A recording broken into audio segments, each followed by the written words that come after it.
रही हो, आप अच्छा, ऐसा बहुत लोग बात करते भी हैं। इनफैक्ट ये खुद भी पर्सनली मैंने महसूस किया है, और मैं चाहती हूँ रितु जी इसको और ज़्यादा डिटेल में बताएं।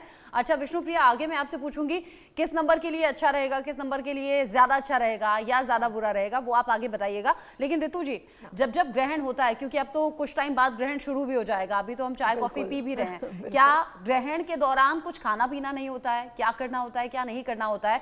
और राशियों के हिसाब से अगर मैं पूछूं, क्योंकि बहुत से लोग तो ऐसे हैं जो राशि पर विश्वास करते हैं और जानते हैं कि उनकी राशि कौन सी है, तो कौन सी राशि वालों के लिए ज्यादा चिंता की बात है और क्या उपाय करें फिर? बिल्कुल, देखिए सभी राशियों पे प्रभाव पड़ेगा। और अगर खाने पीने की बात करें, जिस जिस देश में जिस जिस भाग में हमें सूर्य ग्रहण दृश्य होता है वहाँ पर सूतक भी मान्य होता है, क्योंकि ज्योतिष शास्त्र में ऐसा उल्लेख है कि अगर आपका ग्रहण आप नहीं दिखाई दे रहा है भारत में या जिस भी देश में, तो वहाँ एक तो सूतक मान्य नहीं होता। इसीलिए खाने पीने पर भी बहुत रिस्ट्रिक्शंस नहीं होते हैं। अगर साइंटिफिक दृष्टि से भी देखें तो बड़ा ये समय वायरस वाला होता है, क्योंकि ग्रहण लगता है सूर्य को। तो कोशिश करिए कि आप अगर खाने पीने अगर ना कर पाएँ तो अच्छी बात है, लेकिन अगर कोई बीमार है या बहुत ज़रूरी है, छोटा बच्चा है, तो उसके लिए ये बंदिशें, या प्रेग्नेंट लेडीज़ हैं तो उनके लिए इतनी बंदिश नहीं होती है। लेकिन हाँ, प्रेग्नेंट लेडीज़ के लिए ज़रूर मैं कहूँगी कि ग्रहण दिखाई दे या ना दिखाई दे, उनको अवश्य सावधानी बरतनी होगी। जैसे उन्हें कोई धारदार चीज़ें प्रयोग नहीं करनी है, चाकू कैंची इस तरह की चीज़ें बिल्कुल नहीं। और कोशिश करें उनको सोना नहीं है, जितना हो सके मंत्र जाप करें, इस समय बहुत अच्छा है। कौन सा मंत्र? इस समय अगर वो आदित्य हृदय स्त्रोत पढ़ें या फिर ओम सूर्याय नमः या ओम घृणी सूर्याय नमः का पाठ करें। गायत्री मंत्र का जाप कर सकती हैं, क्योंकि गायत्री मंत्र भी सूर्य के लिए बहुत अच्छा होता है। ओम भूर्भुवः स्वः तत्सवितुर्वरेण्यं भर्गो देवस्य धीमहि धियो यो न प्रचोदयात्। अगर इस मंत्र का जाप करें तो बहुत अच्छा है उनके लिए। सभी राशियों पे अलग अलग फर्क पड़ेगा। अब देखिए मेष आप राशियों का आगे डिटेल में बताइएगा। साथ ही साथ मैं ये भी पूछना चाहूंगी कि जब ग्रहण पड़ता है तो ग्रहण पड़ने के साथ एक अजीब सी डलनेस, थोड़ा निगेटिविटी सी महसूस होती है, वो कैसे दूर हो? आगे मैं आपसे पूछूंगी। बिल्कुल, देखिए सूर्य एनर्जी आगे पूछूंगी रितु जी, बस 1 सेकंड का मुझे ब्रेक दीजिए, थोड़ा स्पॉन्सर हम चला दें। बड़ी खबर के सह प्रायोजक हैं असली मसाले सच सच MDH। तो हम ये बात कर रहे थे कि वो जो डलनेस, नेगेटिविटी आती है वो क्यों आती है और कैसे उससे बचा जाए, क्योंकि ये मैंने खुद भी महसूस किया है। हम ऑफिस में होते हैं और ऑफिस में रहते हुए हम शोज करते हैं, लेकिन एक अजीब सी डलनेस तो महसूस होती है। बिल्कुल, क्या वो ग्रहण का ही असर होता है? बिल्कुल ग्रहण का असर होता है। और देखिए सूर्य ग्रहण है तो सूर्य तो आत्मा का कारक है, एनर्जी का सोर्स है, क्योंकि सूर्य की रोशनी से तो पूरी प्रकृति को एनर्जी मिलती है ना। हाँ। तो जब सूर्य पे ग्रहण लगता है, जब सूर्य ही इस अवस्था में है, पीड़ित अवस्था में है, तो ऑब्वियसली सब पर असर पड़ेगा और डलनेस आएगी, क्योंकि एनर्जी हमारी बहुत लॉस हो जाती है। इस वजह से बहुत ज़्यादा हमें डलनेस फील होती है। जैसे ही सूर्य ग्रहण समाप्त होगा उसके 1 से 1.5 घंटे के बाद आपको अपनी एनर्जी फिर से दिखेगी। और सबसे ज़्यादा जो असर पड़ेगा, देखिए 12 राशियों पे असर पड़ना है, मैं 1-1 मिनट में बता देती हूँ। मेष राशि वालों के 12वें भाव में ग्रहण लग रहा है, तो उनके लिए थोड़ा स्वास्थ्य संबंधी परेशानियाँ, हॉस्पिटल जाने के थोड़े योग बने हुए हैं। करीब 15 दिन तक वो अपने स्वास्थ्य का विशेष रूप से ध्यान रखें, क्योंकि 7.5 भी आज ही आरंभ हो रही है। बहुत सारे योग आज ही के दिन आ गए हैं।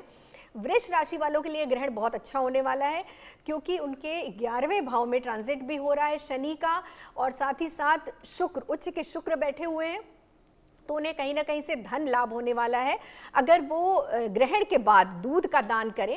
मैं साथ ही साथ उपाय बता दे रही हूँ। मेष राशि वाले लोग जैसे ही ग्रहण 6:14 पे समाप्त हो रहा है, उसके बाद वो गुड़ का दान करें, तो जो ग्रहण के नेगेटिव इम्पैक्ट है वो उन पर नहीं पड़ेंगे। मिथुन राशि वालों के 10वें भाव में ग्रहण बन रहा है, तो देखिए जॉब से रिलेटेड दोनों ही इनको मिला जुला असर होना है, क्योंकि अगर कोई प्रमोशन रुका है तो उसके भी चांसेस हैं कि 15 दिन के अंदर इन्हें न्यूज़ मिल जाए, लेकिन स्थानांतरण भी हो सकता है। प्रमोशन के साथ साथ इनको कहीं कहीं जगह परिवर्तन करनी पड़ सकती है। और ये अगर हरा चारा गाय को खिला दें आज के दिन ग्रहण के बाद, तो इनके लिए अच्छा असर होने वाला है। कर्क राशि की अगर हम बात करें तो इनके 9वें भाव में ग्रहण है, तो 9वां भाव भाग्य का भी होता है, पिता का भी होता है। इनको थोड़ा पिता के स्वास्थ्य का विशेष ध्यान रखना पड़ेगा आने वाले 15 दिनों तक। धार्मिक यात्रा इनकी हो सकती है। इनको मंत्र जाप या ईश्वर की शरण लेनी है अगर ग्रहण के दुष्प्रभाव से बचना चाहते हैं। सिंह राशि की अगर हम बात करें तो देखिए ढैया भी इनकी आज से आरंभ हो रही है, तो ये थोड़ा सा परेशानी का विषय है। और इनका ग्रहण अष्टम भाव में लग रहा है, तो अष्टम भाव बहुत अच्छा नहीं मानते हम स्वास्थ्य की दृष्टि से। कोई ऐसी डिजीज, कोई ऐसी बीमारी जो कि बहुत दिनों से छुपी हुई थी वो आ सकती है, तो इनको भी बहुत ध्यान, अपने हेल्थ का बहुत ध्यान रखना है। क्योंकि ये जो सूर्य, हम कहते हैं ना सूर्य को रोग प्रतिरोधक क्षमता देता है हमें, तो जब सूर्य पे ग्रहण लगता है तो सबसे ज्यादा जो इम्पैक्ट होता है हमारे स्वास्थ्य पर पड़ता है। हर राशि वालों के लिए अपनी हेल्थ का ध्यान रखना बहुत ज़्यादा ज़रूरी है, और ये अपने हार्ट का विशेष रूप से ध्यान रखें सिंह राशि के लोग। कन्या राशि वालों का सप्तम भाव, ट्रांजिट भी सप्तम भाव में हो रहा है, तो इनको अपने पार्टनर से इनका मनमुटाव हो सकता है, थोड़े झगड़े हो सकते हैं, तो ध्यान रखना है। और पार्टनर की हेल्थ भी प्रभावित हो सकती है। ये आज के दिन भगवान शिव को अगर इत्र चढ़ाते हैं तो इनके लिए बहुत अच्छा है। कन्या राशि के बाद तुला राशि की अगर हम बात करें तो छठे भाव में बन रहा है, इनके लिए ग्रहण अच्छा है। कोई कॉम्पिटिटिव एग्जाम अगर इन्होंने दिया है तो रिजल्ट इनके फेवर में आएगा। इनका अगर इनके ऊपर लोन कर्ज बहुत ज़्यादा है तो उसके उतारने के कहीं ना कहीं अवसर, चांसेस मिलने शुरू हो जाएंगे। अगर ये बहुत दिनों से बीमारी से ग्रसित थे तो इनका कोई ना कोई इनको उपाय या अच्छे डॉक्टर मिल जाएंगे, तो इनके लिए भी अच्छा है। ये हनुमान जी को अगर मीठा पान चढ़ाते हैं तो बहुत अच्छी बात है। वृश्चिक राशि वालों के लिए उनकी ढैया समाप्त हो रही है, उनके लिए भी खुशी का दिन है, लेकिन उनका भी आप देखें तो पंचम भाव में बन रहा है, तो संतान से रिलेटेड थोड़ी चिंता हो सकती है। हो सकता है संतान थोड़ा गलत रास्ते पे जा रहा हो, या कुछ इनको ऐसी चीज़ें संतान की पता चले कि जो कि ठीक ना हो, शिक्षा अधूरी रह जाए, इस तरह की चीज़ों पर इन्हें विशेष ध्यान अपने संतान पर देना है। और ये भगवान विष्णु की अगर विष्णु सहस्त्र नाम का जाप करते हैं तो बहुत अच्छा है वृश्चिक राशि वाले लोगों के लिए। धनु राशि के स्वामी जो है गुरु हैं, और उन्हीं की राशि में ये ग्रहण है और शनि का परिवर्तन है। तो धनु राशि वाले लोगों की एक दूसरी बात और है कि उनकी भी ढैया आरंभ हो रही है, तो वो आज के दिन ग्रहण के पश्चात शनि का दान, जैसे उड़द की दाल और तेल शनि देव पर चढ़ाएं। और वैसे भी शनिचरी अमावस्या है, तो इनको किसी भी पीपल के वृक्ष के पास जाना है, और या तो ये छाया दान कर सकते हैं, कटोरी में अपना तेल लेकर उसमें अपना चेहरा देखकर पीपल के वृक्ष के पास ये रखाएं, तो इन पर ग्रहण के जो दुष्प्रभाव हैं वो नहीं पड़ेंगे। मकर राशि वालों के लिए अच्छी न्यूज़ है कि ढैया समाप्त हो रही है आज से, लेकिन तीसरे भाव में ग्रहण, तो थोड़ा सा इनका भाई बहनों के साथ मनमुटाव हो सकता है। ये अपने आप को बहुत लो फील करेंगे, इनको लगेगा हमारी स्ट्रेंथ नहीं है, पराक्रम कहीं ना कहीं इनको लग रहा है कि नहीं है। लेकिन इनके लिए जो सबसे विशेष बात है कि ये अपने लिए एक दिशा निर्धारण, एक इनको दिनचर्या, टाइम टेबल अवश्य बना लें, तो इनका आगे 15 दिन जो है वो बहुत अच्छे जाएंगे। और ये शनि का उपाय करें, आज के दिन नीले रंग के पुष्प, अपराजिता का पुष्प शनि देव को अर्पित करके आएँ, और शमी पत्र भगवान शिव पर अर्पित करें। कुंभ राशि वालों की थर्ड ढैया, तीसरी ढैया शुरू हो रही है, तो पैरों में दर्द बढ़ सकता है और इनको असर भी पड़ सकता है। इस ग्रहण का असर इनके ज़्यादातर इनके निचले भाव मतलब पैरों पर पड़ेगा, तो ये बहुत ध्यान रखें। ऑर्थराइटिस की समस्या, इस तरह की कोई समस्या हो सकती है। थोड़ा मानसिक उलझन भी इनको हो सकती है।